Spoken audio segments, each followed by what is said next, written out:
বললাম এখন নাজবুল নাকি আরও অন্য কিছু, এটা তো আসলে এখন আমাদের সবার ক্ষতি দেখতে হয়। প্লেয়ারদের মাঝে তো তার নাম মানে নাজবুল না ঠিক, প্লেয়ারদের ডাব সংক্রান্ত ব্যাপারে তার নাম যদি অন্য কিছু হয় সেটা তো মানে অনেক ধরনের নাম আছে, ডাবমূল হতে পারে, কোকোনাট নাজমুল হতে পারে, মানে I am not sure because প্লেয়াররা তাকে ডাব ডাব নামেই চিনে, মানে ডাবে তার নামের আগে পিছিয়ে ডাব শব্দটা খুব ভালো হবে বিকজ তিনি তো প্লেয়ারদের ডাব নিয়েই কথা বলছেন। এখন যে ভদ্রলোক প্লেয়ারদের ডাব নিয়ে কথা বলার পরেও বিসিবি থেকে মানে জায়গা মানে চ্যুত হওয়ার পরেও তার পদ পদবি হারানোর পরেও যখন ফিরে আসতে পারেন তিনি নিশ্চয়ই অনেক খুঁটির তার জোর আছে।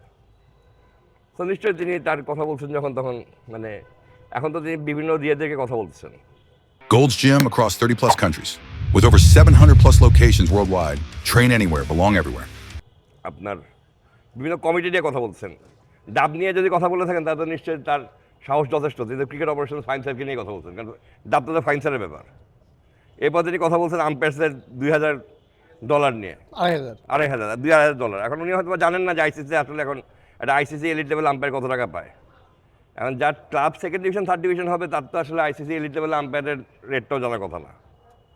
এটা নিয়েও আমার কোনো আপত্তি নেই। আরেকটা লাস্ট হচ্ছে গিয়ে কেটস এবং ব্যাট, এটা নিয়েও তিনি অনেক কথা বলছেন যে কেটস দিলাম 23,000 হইল কেন। এখন এখানে আমি দেখে যাবো অন্তত 10 জন লোক আমাদের মাঠে যারা 10-12,000 15,000 কেটস পড়ে,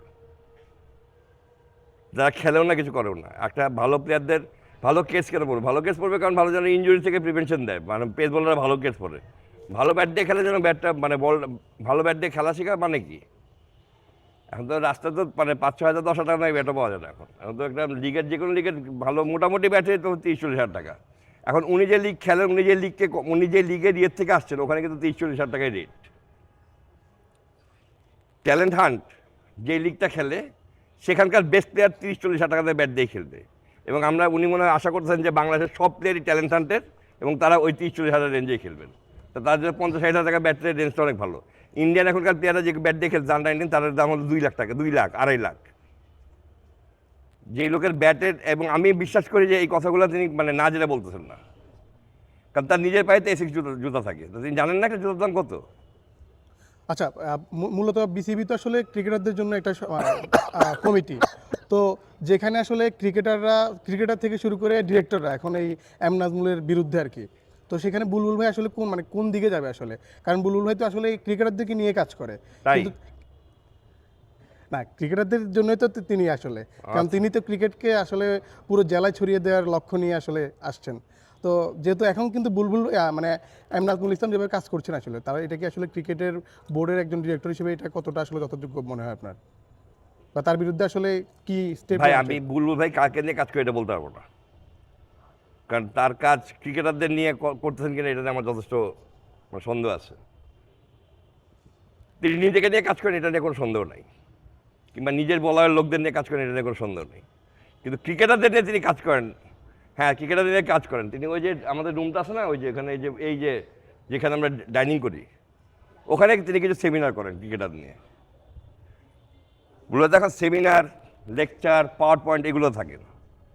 আমি ক্রিকেটার নিয়ে কাজ মানে মাঠে খেলা বুঝি, আমি ক্রিকেটার নিয়ে কাজ মানে ওয়ার্ল্ড কাপ খেলা বুঝি, আমি ক্রিকেটার নিয়ে কাজ মানে ওই লিটন কুমার দাস যারা আজকে ইয়েদের সাথে মানে ওয়ার্ল্ড কাপের ইয়েতে থাকার কথা ছিল, ফটোশুটে থাকার কথা ছিল, সে এখন একটা মানে আন্ত team squad inter squad tournament খেলবে ওইটা বুঝি না। আমি ক্রিকেটার খেলা লিটন কুমার দাসের ওখানে থাকা বুঝি।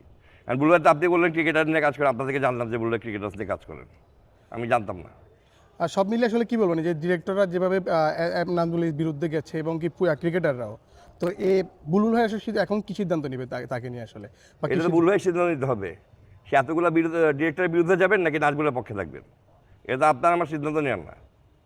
যে বুলবাই মনে হয় যে নাজমুলের পক্ষ রাখাটা তার জন্য মোর বেনিফিশিয়াল সে রাখবে নাজমুলকে, আর যদি মনে হয় যে না ওই ডিরেক্টরগুলো তার জন্য বেশি বেনিফিশিয়াল সে রাখবে ডিরেক্টরদেরকে।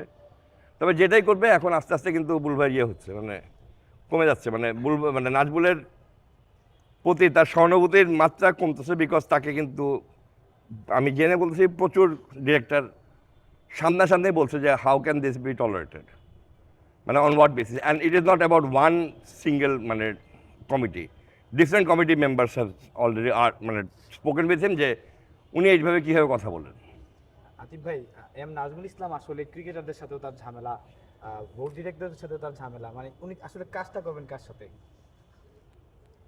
উনি তো টাকা পয়সা কাজ করবেন, টাকা পয়সার সাথে তো মনে হয় না ঝামেলা নেই। এবং একই সাথে যে তিনি যেভাবে এলিগেশনগুলো আনছিলেন যে তিনি একমাত্র সৎ ব্যক্তি আর সবাই মোটামুটি যাদের বিরুদ্ধে কথা আনছেন, এবং কি যেমন আমরা যদি বলি যে খালেদ মাসুদ পাইলট, যে খালেদ মাসুদ পাইলটের যে 137-এ পিচ যে তৈরি করার ব্যাপারটা, সেটা নিয়ে কিন্তু কিছুই বললেন না, কারণ সেটার বাজেট নিয়েও কিন্তু অনেক কথা আছে। তাকে নিয়ে কিন্তু কিছু বললেন না যে হঠাৎ এতগুলো পিচ, যেখানে মাঠ বাই মাঠ, আপনারা নিজেরাই প্রেস কনফারেন্সে বলছিলেন যে মাঠ বাই মাঠ, মাঠের অনেক কিছুই ঠিক না, সেখানে পিচ নিয়ে আসলে 137টি পিচ নিয়ে আসলে তিনি ব্যস্ত। তো সেগুলো তো তিনি তার মাধ্যমেই তো পাশ হয়েছে নাকি, তো সেগুলো নিয়ে তো কিছু বলে নাকি, তাহলে কি নির্দিষ্ট কিছু লোকের উপরেই কি আসলে এম নাজবুল ক্ষিপ্ত নাকি? এটা তো তার কথাবার্তার এবং তার বিভিন্ন ভিডিওতে কোন কোন কমিটির উপরে তার আঙ্গুল, ওটা দেখলেই বোঝা যায়। খরচ তো খালি একটা দুটো কমিটি করতেছে না, সব কমিটি খরচ করছে, কিন্তু স্পেসিফিক্যালি 2-3টা কমিটির নামে তার কথাবার্তা হয়েছে। হয়তো সেই সকল কমিটির ডিরেক্টরের সাথে বনিবনা হচ্ছে না।